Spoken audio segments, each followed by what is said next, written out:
Did you see Trump's back in? Oh no, I literally don't follow any of that. No, don't follow politics. Don't care. I think it'd be rude to say I don't care, but I feel like I'd get too emotional, and I don't feel like the information is accurate. So then I just sort of like, it'd wind me up too much if I invest any sort of energy into it. So I tend to just be like, nah. But if it's like an election or something, then I'll sort of like listen and do a vote, do my due diligence, and just be like, hear everyone out. But even then, it's like fucking liars, mate. I know. It's crazy. If you'd have asked me 4 years ago, I'd been so into this. Yeah. But now I'm just like, I feel like I haven't got any control over it, and I just get angry, and I think it just, I don't know what to think of it. Did you see Musk? What Musk did? Yeah, yeah, I'm not going to do it. I was just going to go like that. Yeah. No. Yeah, like, what was the... So I thought it was like an AI thing. So I thought like they just like made it and it was just AI. So I was like, it's probably just not real. But then it was just like kicked off on the internet. Yeah. So what was... I didn't read like the So he was thanking everyone. So they were all there for Trump's, what do they call it, incarnation or something? Right, or okay. when he gets his first day. There's quite a lot of famous people there. Musk's on stage and he's like, thank you so much for making this happen, as in like getting Trump elected. And he like does that. Yeah. And then like does, and so I'm just like, Hitler, yeah, it looks like the Hitler sign. So Hitler used to do it. I think yeah, it's like white supremacy, isn't it? It's like white power, and it's like it's literally the sort of like it's just it's like a racial. Yeah, it's banned in Austria and Germany, like against the law. I mean. Yeah. But so what was the justification? Like, what was he trying to do? Like, because he had so much emotion when he did it as well. This is what I mean. Have you ever done anything in the heat of the moment? Like, and then you just haven't thought of the consequence. Elon Musk, like of all the people to like fuck up, he's not going to be that person. Especially like if he's talking to just sort of like, what was the reach of his little like thank you then? Millions. So if you're talking to millions, you're talking to a huge crowd plus an online reach. I think billions of people watching it. You're not going to be in the heat of the moment and be like, you're probably like, I better behave myself a little bit here and just be a little careful what I say, do, behave, act. But it's that thing, isn't it? When emotions are heightened and you're like excited, it's really hard to think rationally. Yeah. And this isn't me like defending someone who does the hand gesture. But also, if you look at the comments, there's some people who are like, it's the Roman salute, blah blah blah. So it's like, everyone knows universally what it means. Yeah, and it's also like, but then I'm like, why would he do it? Yeah. So what was his response to it? I don't think he's said anything yet. Oh, hasn't he? No, just apologised and I didn't mean it. I don't think he's even apologised. Oh, really? I think he's just going to probably let what humans like. There'll be something else tomorrow that we'll be outraged about. It's just like I used to get quite hung up on things like that after COVID happened. Like would be like really looking into it and like now I'm just like I know. Nothing I can do to control it. I know, and also it's just like you don't have the time. I haven't got the time to care. I haven't got the time to look into it. And sometimes I think that's bad. I get frustrated on both sides of the fence. I'm like, I say I haven't got time to look into it, and they're like, no, but I should, like, because it does dictate my life, my future kids' lives when I eventually get them. So I'm like, you should, but then I'm like, but why? Yeah. So I'm just always grappling with myself that I should care more or that I should care less, and then at the end of the day, I'm just going to die in 100 years from now, and none of this will even fucking matter anyway. So that's my outlook sometimes. And I get frustrated that I think like that. I'm like, no, I should care. Yeah. It's just a constant cycle. But anyway, what did I say that I wanted to ask you about today? I can't remember. Firstly, apologies for starting this half an hour late. Yeah, so for anyone who didn't see my Instagram stories before this episode, when I jawed, was half an hour late today. Terrible. Yeah, I in my defense, I have no defense. It's just pure sloppiness. I just wanted to train, and I was like, this is a nicer time for me to train selfishly. I'll inconvenience Dan. I gave him a little heads up, so it wasn't like he just came when I pushed it back. How much? 17 minutes. I think it was longer than that. I think I gave you like an hour. No, because I texted you just before I started, and I was like preempting my training to be an hour, and I was like, if it takes an hour, then I can start the podcast on time. But generally, it'll run over. I saw it about 17 minutes before because I was driving, and I don't look at my phone when I'm driving because I'm a good person. Well done. But that's one thing I'm quite strict with, actually. Yeah, well done. Yeah. I'm so bad for that. Should we go into the confession? Because I have got a topic that I want to discuss today. I think it will be quite in depth. So we'll go. We'll stick to the. Stick to the order. Yours. Yeah. Now that I'm not concerned about these anymore now.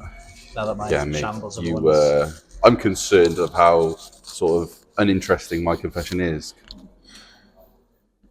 Oh. Okay, this is another one of my confessions. This is just embarrassing, but not half as embarrassing as the other ones. So you're not going to read the confessions, you're going to tell the story? Yes, I'm going to tell the story. Fine. So again, this isn't a great one, but I haven't told anyone about this as well, not even my parents.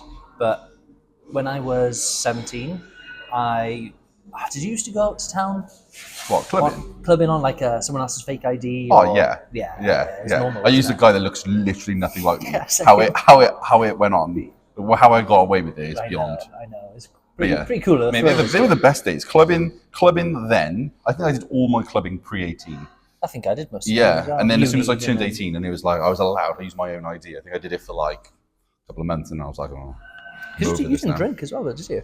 I did then. I was you hectic. did I was hectic then. Oh, really? Yeah. I thought you were just pure like straight edge from. No, from 20. From 20. Yeah. So you had drunk before. So from 18. So when I first started going clubbing, I was a bit mental, and then define mental. Scrappy. What, would like bump into people? Yeah, just instigate fights. So bad. Really? Handsy. Just like really like happy to throw hands with anyone night out. This confession is quite similar to that. Yeah, because I was the same. Yeah. So just quite aggressive. Yeah, just like and just like I don't know what it was, like challenge myself. I was like, two of those guys, like and I'll be like a couple of drinks, and I'll be like, oh, go on then, bump into one of them. I was like, what the fuck are you doing? And then it just kick off, like kicked out and walk about. Yeah. Get used to fight all the time in there, and then it just got like really bad. Like I used to do it for stories, like literally just go finish and be like, oh yeah, I did this. I'd have like bruised knuckles, like black eye, and it'd just be pathetic, literally pathetic. Yeah. And then so I sort of did all that.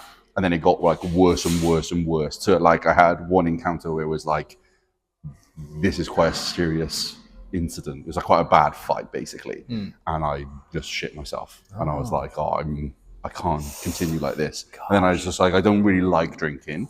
I was doing it for the wrong reasons, just like peer pressure. I didn't enjoy it. I always wanted to not say no, but I couldn't. And then I was like, actually, I'm just going to not drink. And I was like, that's the best way to do it. Instead of saying, sometimes or something, I was like, I'm just not going to drink. Straight edge. And then I just went, straight edge. Fair play. But I didn't say I was straight edge straight away. So just before you do your confession, it's quite a cool story.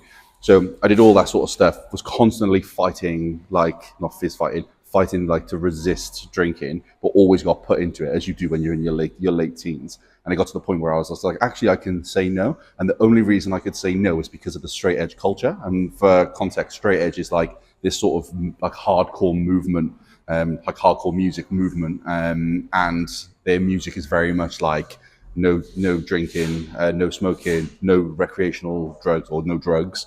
And then some take it really, really far. And I sort of like got into that space, and they were all sort of like tatted up, loved hardcore. And wow. I was like, I can sort of relate to this, you know? And then that sort of kept me off like drinking and drugs. I wasn't really doing drugs at all at that point anyway, but mainly drinking, kept me off drinking. And then like 3 years later, I was like going to hardcore shows, like hanging out with straight edge people, listening to it more, and it just kept me more and more and more invested. And then when I was 25, so 5 years, like teetotal, I was like, I'm going to say I'm straight edge. And then I started saying I'm straight edge, and now I've got a tattoo here with the straight edge cross on me. And even though now I do have a drink, and I obviously do PEDs and whatnot, I would never cover that up because it's like a very significant part of my life. And I broke straight edge. I had my first drink when I was 27 at Brad's wedding, my best mate's wedding. Yeah. I did a toast, and that was the first bit of alcohol that touched my lips. 7 years. It was 7. I think it was 7 or 8 years. Yeah, 7 or 8 years. And then the only reason I drank then is because I knew I was like sort of mature enough, and I was sort of like moved on enough where I could actually have a drink and be fine, and I wasn't that like handsy anymore. I was like pretty chill. Nice. So yeah. Anyway, really sorry to take you. No. I find that really interesting. I think alcohol and how embedded in our culture and accepted is mental, and just how, if you look at the statistics and the data, it's probably one of the worst drugs out there when it comes to 100%. deaths, addiction, and it's Yeah. legalized because society accepts it. I know. And I remember reading something, and they were saying that like if alcohol was made now, it wouldn't be legalized. imagine if someone literally created it now and said, "Oh, try this, guys," and you drunk more and more of it, and it put you in a state where you could black out Yeah. and not even remember anything. I know, literally forget everything. It's bizarre how we're just embedded and accepted into society. But then if you give someone, say, some psychedelics, or if you give someone some MDMA or some ketamine, stuff that can actually make you think differently and connect better with people, which ultimately could make society better, frowned upon. Yeah. Like, don't know, that's bad. People jump out of rooms, you know, when they're on LSD and kill themselves. It's like, well, people do that on alcohol as well. Like, you know, quite often. More often. Yeah. You know? It's bizarre how the drug culture is in the world and how it's viewed. Confession, yeah. So very similar to your story, actually, where when I was growing up, I went through a phase where after rugby, we'd all drink and get pissed and whatever. And I got into this habit of drinking bitter with a little bit of lemonade at the top. And it used to make me really aggressive. And I used to quite enjoy like getting quite like angry when I was drunk. And there was one night where I think it was like my ex-girlfriend, who I think I saw her like speaking to someone else, and I got like really angry and pissed off. And I went out of the bar or pub, whatever it was, and I turned the corner and there was a car there, just parked up, and I just booted the wing mirror off the car, and I just kept walking, and all I could hear was sirens and come behind me. There was police behind me I didn't see in a van, and they just drove up next to me and literally like took me to the station. Oh, man. Yeah. Yeah, I had to pay a fine. Really? I had to pay a fine. I can't remember if I had to. So I didn't have a criminal record, thankfully, but I think I either had to pay a fine or I had to pay the person whose car it was money to cover the new wing mirror. And I've never told anyone that story. No one knows that. Yeah, that's mad. Yeah. Mental. Why? Just like embarrassed, I think. Well, why? Like, why would you like just kick someone's wing mirror off? Like, because I was just drunk. because you're angry, drunk and angry, not thinking. Yeah. Young, 17, hormones everywhere, just a twat, just an absolute twat. But you do things like that when you get money. So yeah, that's the confession. Yeah, nice. Yeah. Right, I want to pick your brains on something because I know it's something that we've talked about in depth. Before, and I think it would be really interesting for people on the podcast to understand your views and your opinions, because I think you touch on it a little bit on your social media. You definitely speak about it in here with members, but I know you're not a fan of an SBD day. I knew that question was coming. As soon as you said pick your brains, something training related, talk about it here, I was like, I know exactly where he's going. Okay, so explain to the viewers what an SBD day is and why your philosophy just doesn't align with that way of style of training. Let's even start with this question. So I always try and answer the question based on the person's reason why they do them, and then go from there. Do you want to so explain what an SBD day is? Yeah, so SBD day is basically doing your squat, your bench, your deadlift in one session, and generally just going like squat, bench, dead, doing like say whatever you're prescribed. Doing it in one session and then finishing your session there. And the main thing that sort of creeps up, which is like I don't program SBD days because I generally find there's just a better way of bringing up your squat, bench, and deadlift in a microcycle, which is like a week of training that doesn't have an SBD day built in. And that is true across all phases of training. I never program them in as training gets more specific. And that's generally where like people like have the argument that you need to do them. You need to do them so you're basically practicing what you do at competition. Competition, you do 3 attempts of squat, then bench, then deadlift. So when they come to training, they do squat and bench and deadlift. And so their rationale is like basically specific readiness. And my sort of like defense to that is like it doesn't sort of work like that. So you don't really adapt through a very, very like micro lens. You adapt in like a phase of training. So you zoom out a little bit more. The problem with doing it as like an SBD day is generally it's this like again another argument I pull up is like why don't you start your session in reverse? Like why do you like start with a squat and then like a leg press and then like a split squat or a lunge and then a leg extension? Why not go calf raises, leg extensions, split squats, leg press, and then do your squats? It's obviously because like you've got more mental energy at the start, and you generally go from compound to isolation with like, you know, organization of like your singular sessions, but you can bring more into your sessions at the start of your session rather than the end of the session. Same with an SBD day. Generally, people then rock up for like their squats, and then a lot of the time they can sort of like tank off during the sessions if they're exposed to it like all the time. So if we can then have a training like a split where they do like a squat, a bench, and a deadlift on different days, they can bring that energy, that arousal, and have a higher output of like quality. Because what's to say that like when you do a squat in your training, you push your squats really, really hard, then you do your benches. By the time you come to the deadlifts in like a normal SBD day, you might be like mentally checked out, the subsystems might be a little bit fatigued, the quality of the movement might diminish, and all of a sudden, every time you train deadlifts, is always going to be in a fatigue state where you can't like express as much strength or as much technical competency. So you're always then fighting like uphill. Whereas if you sort of like did them on separate days, gave yourself enough rest, you can bring more intensity, you can bring more like technical resilience into the positions, and then over time have quality over like the quantity, which is generally where the SBD days come in. You end up like doing the movements really, really frequently. So my training philosophy is very much like quality first, and then we start playing with the frequency. So it's not high frequency or low frequency, it's optimal frequency with high quality. And then the way I program has a very high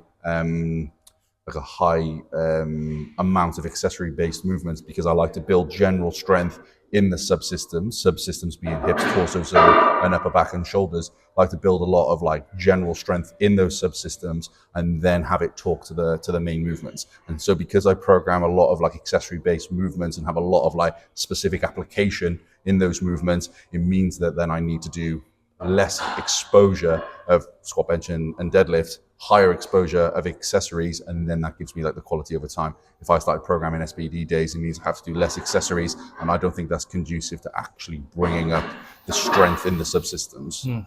I think it's really interesting because we've had this conversation before. When we were younger, you and me were quite obsessed with the gym, weren't we? We've talked about how we used to go home, like finish work, and then we'd be on like, can't remember what the supplement site's called, like Monster, I think it was one of the Monster supplements. Yeah. We'd be like looking at the reviews of supplements. I remember, what was that mass gainer shake that we both... Mutant Mass. Yeah. And do you remember Norotine, LA Muscle Norotine? Yeah.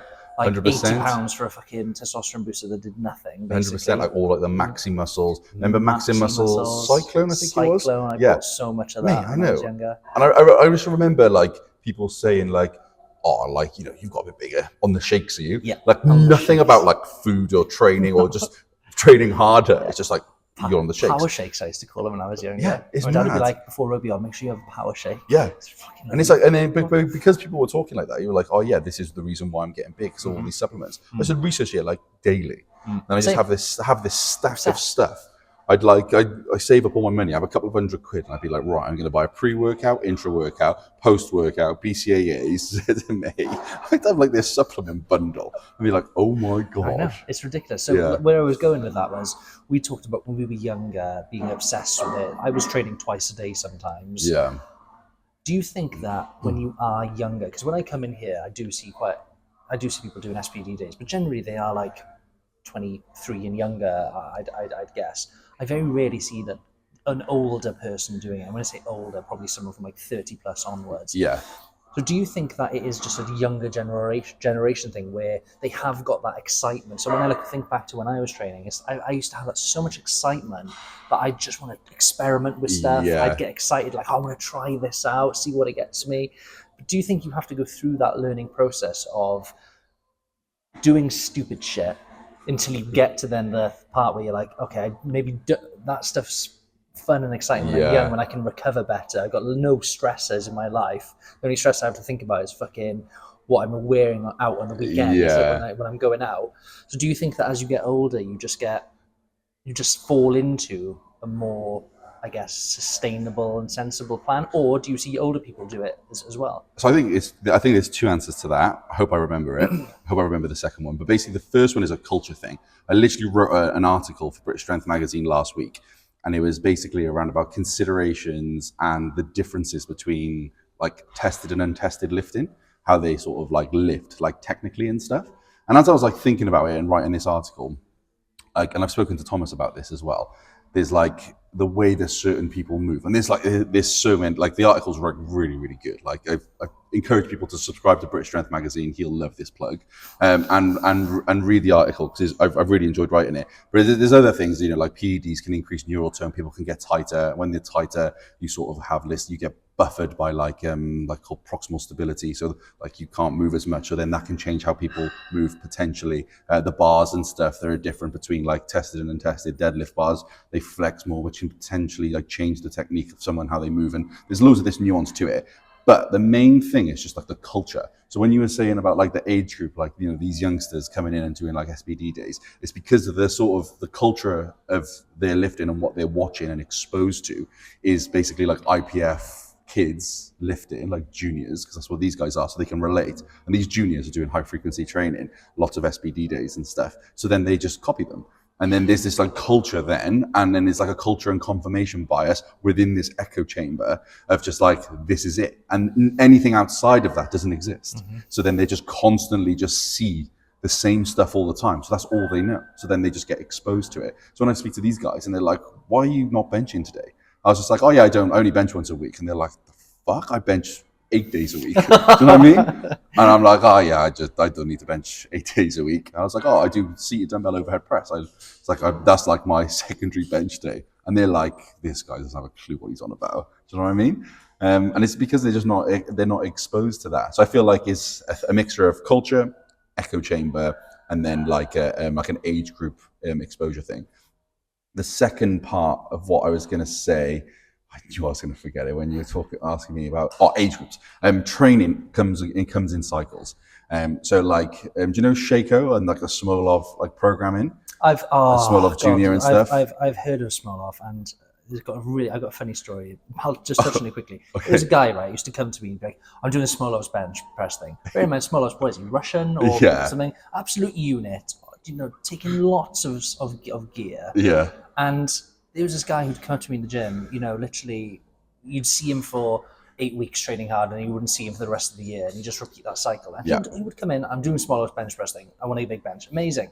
Do it for 8 weeks. Oh, I'm injured. I can't do it now. Yeah. And then you just wouldn't see him. And it's like, 100%. Bro, like you're falling into the same cycles every single time. You can't see that you're doing it. Stop doing Smolov, fucking a program that is designed for like a professional athlete. Yeah, I know. What are you doing? Do you know what I mean? And 100%. I see that pattern a lot. But sorry to interrupt you. No, that sparked a memory.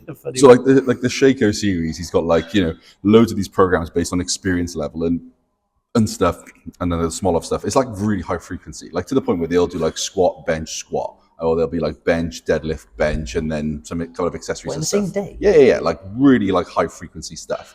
So like that like was really, really popular at one point, and then a load of people were doing it, and it was like the Swedish bench programs. There was loads of these Europeans just like pumping like super high frequency, and then it sort of like drained out. And then like before that, there was like the West Side stuff, you know, the conjugate method, where it was basically just like they rotated like rep work, speed work, and max effort work, and they put that on a rotation, and there was loads of accessories. And Brandon Lilly.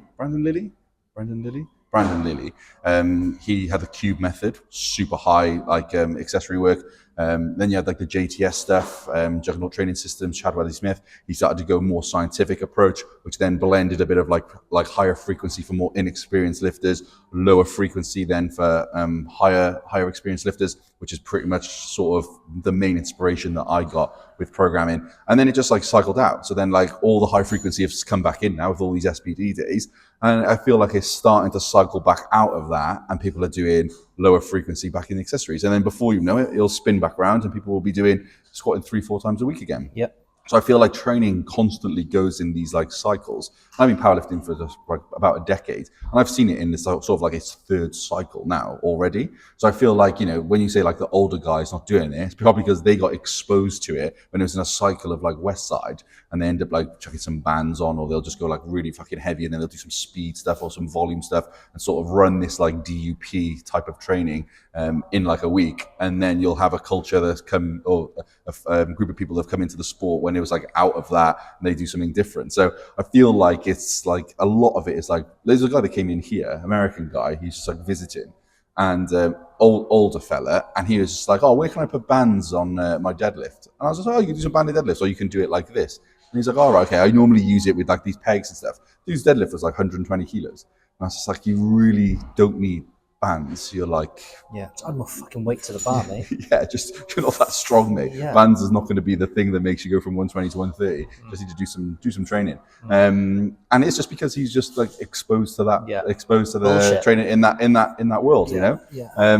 So yeah, I feel like, you know, a lot of it is just like, yeah, culture, or it's just been like exposures to like at what point they entered the sort of training world.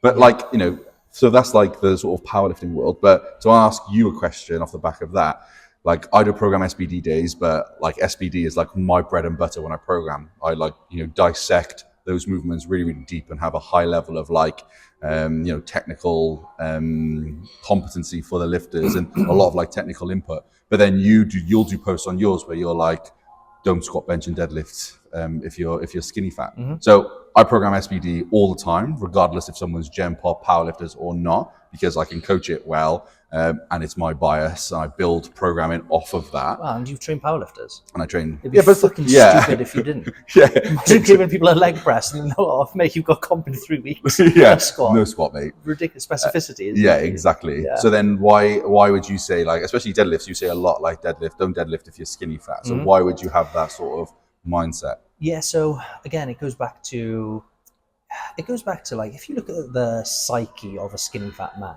right? Let's say my average client is from 30 to 50 years old. Okay, for most of their lives, they've not made progress, and they're like at their wits' end, almost throwing in the towel, because like, I've tried a lot of different things. I've seen the cycles come and go. I latch onto every fad and every gimmick, and then the next one comes and I'm onto that. And it's not due to like a lack of effort or a lack of wanting to improve their physique and to build muscle and to get stronger and to lose fat. It mostly comes down to just not being given the right tools. And I personally think, and I think you'd agree with me with this, is that going back to that psyche thing, when it comes to learning, say, a deadlift or a bench or a squat, most people don't understand how technical they are. Like I started lifting when I was 15 or 16 years old. I'm 32 now. I've been lifting for, I can say, 17 years. And I'm still picking up on little tweaks and techniques for my squat, bench, and deadlift. Yeah. Now, when someone ultimately starts then, so let's say a skinny fat man comes to me, do I want to be spending 3 or 4 months with that person on, say, a light-ish load, getting him to practice his squat, bench, and deadlift? And bearing in mind, he's not going to get amazing gains by doing those exercises because he's learning the process. The weight's quite light. He's probably not taking things close to failure because ultimately you can't. Or I guess you can, but the risk to reward ratio is like, well, is it worth it? Is it worth having that heavy load on your back, going squatting down, and then ultimately your fucking mobility is shit? Like, the skill is bottlenecked. You know, bottlenecked is expression of strength. His true strength is bottlenecked by his movement. Exactly. Yeah. So then my argument is, well, let's get you on a machine. Let's get you on a leg extension, and let's get you training to true failure. Let's actually get you training hard on a machine or a cable or even dumbbells to a degree, because again, the risk to reward ratio, like, you got to be a fucking idiot to hurt yourself on a machine. Do you know what I mean?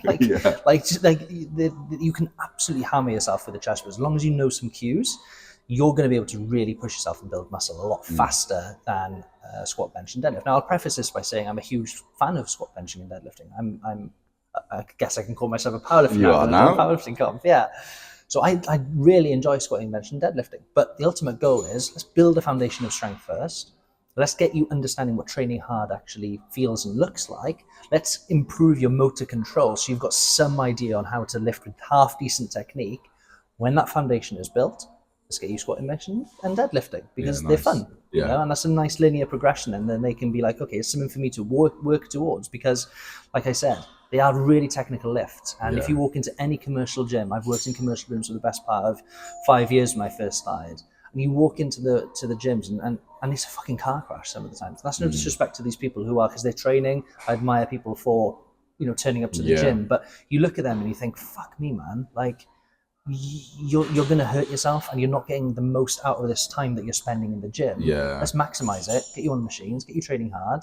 That other stuff then can come later on. 100%. That's why I don't. And I think that's really good, because like I basically, the way that you're thinking there, and I'll summarize it and correct me if I'm wrong, is essentially you're trying to teach them the qualities of what they need for, like, say, like put them on a leg press, engage their hips in a way, take it through full range. So they're building the base of the qualities they need to basically control their hips on a squat. And then once they can control it on a machine which has external stability, then they can then go to a squat, and then they've got a foundation in their legs and hips to be able to go through a range, right? Exactly. Perfect. So that's exactly how I program at all levels. So like I've got someone like Mason Mills, he squats like 435 kilos, you know, and I still use that same focus with him. So I'll teach him a squat, cue him on a squat. So he's a power lifter, and he's, you know, he had the biggest squat in Europe last year. So he's like elite. So he'll do his squat, I'll cue him on that, but there'll still be something going on in his squat that we can improve. We're always working towards a gold standard. So then I'll then take out that subsystem and train it independently. So a leg press is perfect. It removes the complexity of the torso and the upper back. It means that the leg press, then he can put his feet in the same position as he does when he squats, same toe angle, even the same footwear. From there, then we can put more load on it. Mason can probably, you know, leg press like fucking 600 kilos, you know, he squats like 400 kilos. So then there's like relevant load, there's like an overload aspect to it. And then I can cue him to engage his hips in a particular way, take it through the same or even greater range than what he does on a squat, and really overload the subsystem that we're trying to strengthen. So then when he goes back to squat then next week and next block and this next series of blocks, we're putting more of a stimulus there. So then he has better control, more stability, better strength, and then he can express that strength through the specific movement of the squat. So what you're doing with your skinny fat clients at like the bare minimum level, like the initial exposures, is still how I see the sort of accessory work for even the elite level. So I think like I would do it exactly the same way for sure. I know I'm going to go back to the SBD thing and touch on something quickly, because I know there'll be people watching this who maybe do SBD days. Who are maybe a little bit frustrated hearing you say that and saying that you're not a fan of it, and maybe you've questioned their bias and their, you know, ultimately this is why we're doing these podcasts, is to get our, you know, opinions out there. But I know that there might be someone thinking of this, saying, "Oh, this is easy for you to say though, George, to bench once a week because you're on steroids. You take gear. That wouldn't work for a natural for someone who's not on gear." And I know that you've had great results from people who you've gotten them so strong and they're not on gear. So what would be your counter argument? I would say it's nothing to do with PEDs. It's purely just to do with experience level. So I don't program everyone to bench once a week. Like one of my clients benches 3 times a week. A couple of my clients, and probably most of my clients, bench 2 times a week. It's only the elite guys that I'll expose to once a week. And even those might go up to twice a week if phases of training get a little bit more specific and we're trying to work on something. And at that point, then it's like load management. So like I'm not fixed with a frequency, because the frequency will change based on the experience level of the person, right? But I would argue that you can get like great success like doing lower frequency, and even like what even is low frequency? Do you know what I mean? It's like low frequency to like the standard of what is generally prescribed nowadays. You can do like 3 to 4 sets of squat, bench, and deadlift a week, providing that they're hard sets, like relatively close to failure, sort of like RP 7, 8, 9 up, like that sort of like intensity. If you do like 3 to 4 hard sets per week, you can make good progress. The steroid thing, it just doesn't really make much sense. Like programming someone that takes steroids versus someone that programming someone that doesn't change. So like an example I always give with this is like, if someone takes PEDs, I'm not going to just bump all their numbers up, right? What I'm going to do is I'm just going to sort of program them as I normally would, and then sort of get the feedback. And it's just like, I feel really, really fresh. Okay, cool. I'll give you a little bit more work. It's like, okay, I feel really, really strong. Okay, I'll bump up the intensity just a little bit more. So I'm reacting based on how they're adapting, right?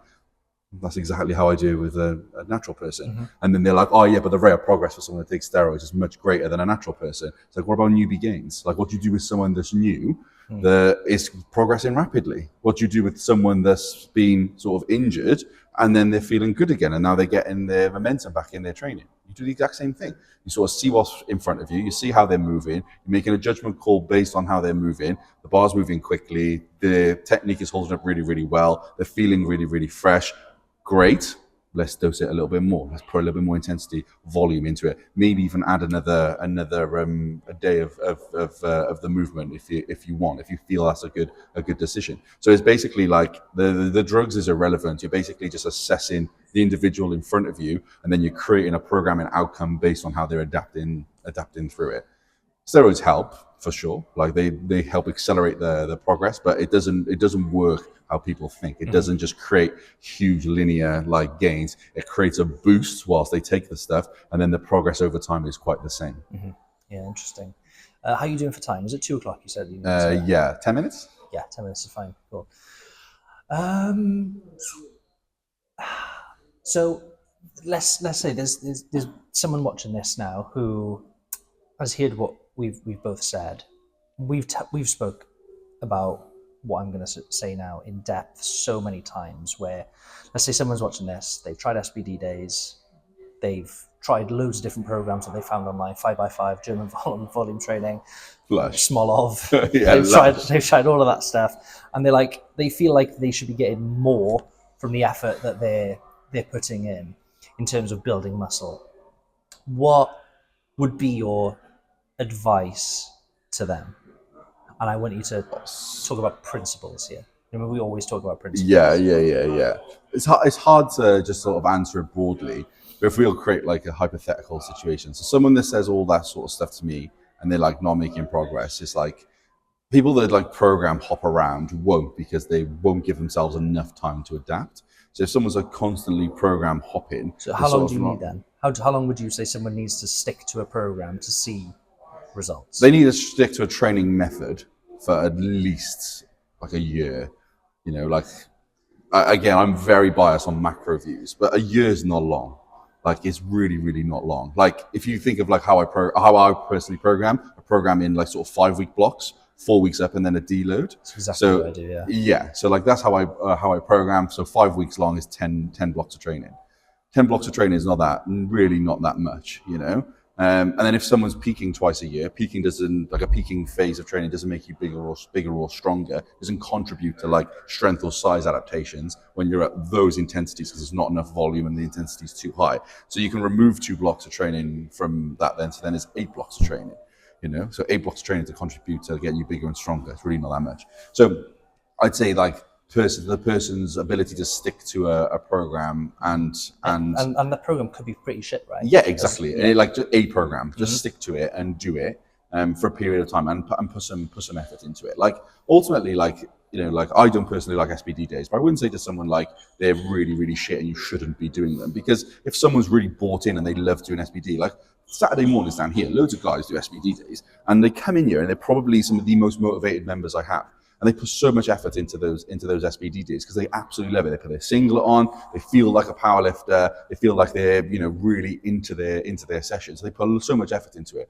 If I was to say to them, don't do an SBD day and do it like this, and they hated it, they're not going to put as much effort into it, and that's going to be way worse than doing an SBD day, even if it was a more like optimal program. Do you know what I mean? So I would always say that there's a way you can make it work, and if someone loves it, fucking do it. And just do it, like you said, like. You're going to stick to a program that you enjoy. Yeah, exactly. And then if you enjoy it, you're going to be consistent with it. Exactly. My only argument to that is, and I've seen patterns where I've had clients come to me who say, I've been on 5x5 now for 5 months, just rinsing and repeating 5 reps. That's a block. That's a block of training, though, isn't it? So exactly. This is where I was going with this, where it's like you don't just stick to the same thing for 5 months. Or you can when you're a newbie, I guess, because you will experience newbie gains, and any program will work for you. But I think what most people misunderstand is that they see a program that they see online, like 5x5, and it's got a specific method in it. You do 5 reps of 5 sets of squat, bench, and deadlift, and you've got your accessories that you do alongside it, and then you add 1.25 kg on the bar. And there's going to come a time where you're not going to be able to add 1.25 kg on the bar. And this is where I think most people then don't understand how like you said, the phases of training and the blocks Yeah. work. So you're saying that with the blocks that you were talking about earlier, there was those 8 blocks in a year, that you should cycle them and make them specific. So one block of 5 weeks, you do say 12 reps, and then you'd assess, and then you'd go maybe add in the second block. Then would you increase the reps to 12 or 15 or bring them down to 8? Yeah, or? like you can definitely do it that way. I think like the one thing I'll say is like providing the you're adhering to the principle of progressive overload, you're going to make progress over time. Like if you can achieve progressive overload, you're gonna get stronger over time, right? That's the principle. So any program that adheres to that principle is gonna make you like bigger and stronger, right? The way that I program and the way that I recommend programming to be done is in phases of training. So if someone said had like 8 blocks of training, then it's like, okay, what you want in the short term, like what are you looking to do? I want to get a little bit bigger. I want to put on a bit more muscle. I want to get like a little bit stronger. Perfect. You're going to run a series of hypertrophy phases. And then again, depending on how experienced the person is, how much weight they want to gain and all that jargon. But if we're talking to someone that's like relatively new to the gym, they could run just sort of like 2 to 3 hypertrophy blocks. And even like, the third one could be even a bit more intensity than just like pure hypertrophy. Then they're going to sort of make good progress. So say they did like 10 weeks of hypertrophy, and hypertrophy being growing muscle, there needs to be like a lot of mechanical tension. You need to train very close to failure, but the optimal rep range, like the literature suggests now, is like 5 to 17 reps. So you've got a lot of reps to play with there. So you can construct your program in any way you want. So you've got sort of like 10 to 15 weeks to play within those like rep ranges, and to try and like add weight, manipulate the volume. And then as long as you're doing that and it's progressing over time, you're going to make some good gains. So say you got 2 to 3 blocks there in the hypertrophy realm. Then from there, then you go to strength phases. So what you've done in those hypertrophy phases is you've built new muscle, or you've made existing muscle bigger, the cells bigger.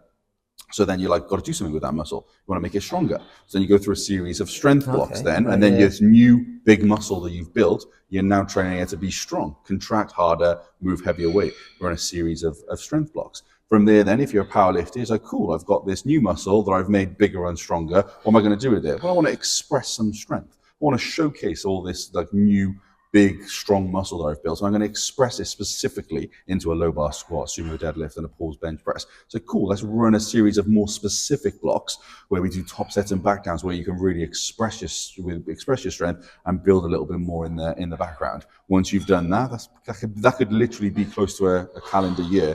Recycle. Yep. Recycle it back around, and providing that you're like going through these like cycles of phases, and providing that there's more weight over time. Because when you come to the hypertrophy, phase next time around, you're going to be stronger than when you were in it last time. So when you did like sort of 3 sets of 8 at like 100 kilos, you're much stronger this next time around. So you're going to do 3 sets of 8 at 110 kilos, or maybe you're going to do 4 sets of 8. Maybe you can do 5 sets of 8 because you've got better work capacity. You can handle more volume. That's progressive overload. And then as soon as you see it like that, you don't just add weight like 2.5 kilos every week. It'll undulate because you'll cycle it, and then you'll undulate again and you recycle it. But over time, macro view, over time, your weight should be going up on the bar. It just won't be session to session, week to week, month to month. It's so refreshing hearing you say that. And there's 2 things there that you talked about, being that there's no specific rep range that builds muscle. Like you said, 5 reps builds muscle, 17 reps builds muscle. I'd even argue that 3 reps can build muscle as long as the principle of progressive overload and mechanical tension is being worked on. But it's easier to hit the principles that you need with rep ranges from 5 to 17. Yeah, for sure. And then something that you mentioned there as well, I had a chat with a client the other day where I changed his programming. He's been in a muscle building phase. Now he was doing say 15 reps, and then 12, and then 10, and then I switched him to doing 6 and 8, and then he came back to me and said, Dan, why am I doing lower reps? I'm not going to build muscle now. And it was a case of, you've had 3 blocks now where you've been building muscle. We can't just continuously add more sets and reps. Now you need to turn that muscle, like you were saying, into something stronger. So then when you do then get that strength, when you come back to the muscle building block, then you're able to lift more for the 15 reps, for the 12 reps, for the 10 reps. And like you said, that cycle rinses and repeats itself. So really refreshing to hear you say that. Yeah, 100%. And that's how the process works. Exactly. And then you just create, like, that's obviously just like sort of a zoomed out, like phasic training look. And it can sound quite monotonous when you say it like that, but there's loads of like little nuance that you can put into it. A lot of like movement variability you can put in. You can bias different exercises, push different things like harder. Like at the minute, I'm on this like dumbbell overhead press hype. I've been pushing that really hard. I've pretty much maxed it out now. So I'll probably be like, okay, I'm not going to push it that much harder. So I'm going to go back down to doing sort of like 12 to 15 reps, and I'm going to just try and do a little bit more volume. Today I did two sets of 5, like as pretty much as heavy as I can, RP 10. And now I'm going to be like, okay, fine, that was fun. I'm going to see if I can recycle it back round, get my movement looking clean again, and then sort of rebuild it back up. And I might even put in the Viking press instead of a dumbbell. I might put in a barbell, and then I can build those movements up, and then I'll revisit the dumbbell. Again, it just depends on the nuance that you want to bias, and it's just refreshing. Nice, cool. We've got one question from the viewer. Have we got time to answer that? Question was, if you were the Prime Minister, how would you improve the health of the UK? It's got to be something gym related, hasn't it? I'd probably be like I'd probably make it like sort of mandatory exercise in the workplace, and have it like built into a schedule. Like we had a fire risk assessment done here yesterday, which is obviously you have to. We did one last year, did one this year. So do that annually. By law, have to have that sent to the insurance company. I'd love to have something where it's almost like staff exercise, and something that like the workplace can enforce to the employees. Just to help with overall like fitness and health. So like if you're employed by a company at every level, there should be like a tier of like sort of like requirements. What's the word? A sort of tier of like, it's like a mandatory enforcement for the company to enforce to the staff. So I only got 2 staff, so I'll have like a little minimum amount of like sort of like exercise I'd give to my staff. But if it was like Tesco, there's got to be like they have to offer more incentives for their employees to exercise, and there should be something in the workplace for them. Would you then offer an incentive for the employees or the people in general who are employed? So say, for example, if they get their bloods taken for free, for example, by the GP or the doctor or the NHS. I'd probably just go full Rambo, be like, no incentives, you just have to do this. No, but then the point I was getting to with that is if they have got, say, life insurance, then it's cheaper if they are looking after themselves better, essentially. Yeah. Or they get some kind of benefits. Yeah. I just think the culture needs to change a little bit. Like, I spoke about this with, hopefully it doesn't go on. I'll tell the story anyway. Obviously I'm diabetic. And I have my diabetic eye screen, right? And it's so hard. Like I get an appointment given a time. If I want to reschedule it, it's so hard to reschedule. So you just have to do the appointment that they give you, right? And I went in there, and it was like the waiting room was fucking packed. Guy called me in, and I was like, bloody hell, man, it's so busy in here. And he's just like, it is crazy. He's like, we used to do 2 clinics a week. He's like, now we do 5 clinics a week, and it's full. I was like, why? He's like, huge surge of people getting diagnosed with diabetes, type 2. So obviously poor lifestyle primarily, there's other factors. I'm type 1, autoimmune. Type 2, generally lifestyle. There's some other factors that can play a part, like pregnancy induced, like some sort of illnesses like cancers and stuff like that can induce it. But generally lifestyle, poor exercise, poor food. And he was just like, it's getting like bit out of hand. So like, you got that on one hand, and I was talking to him, I was like, it's crazy. But then the participation for like Cardiff Half Marathon and like London Marathon and like Ironmans and stuff, through the roof. Like they're just getting bigger and bigger and bigger. So it's like there's extremes. It's like people are getting way more unhealthy and just relying on healthcare to sort of keep them alive. And then you've got other people on the other end of the scale that are just throwing themselves into like extreme challenges and really pushing their fitness. But then there's this like huge blanket of people in the middle that are just fucking like, 88% I read a few years ago, penetration rate. That is people who have never been to the gym before. It might be different now. That's mental, isn't it? In the UK, I think that was. So it might have been worldwide. I think it was UK. Yeah, actually. But that would be my answer with no preparation to think about that question. That's the first thing that came to my head. I would enforce companies to do some form of exercise with employed staff. You? I'll answer that in the next podcast. Okay, fine. Because I know you need to go. Yeah, no, all good. Yeah. And I guess you time to think about it. Yeah, break. Thanks, guys. Cheers. See you soon. Unracked, baby.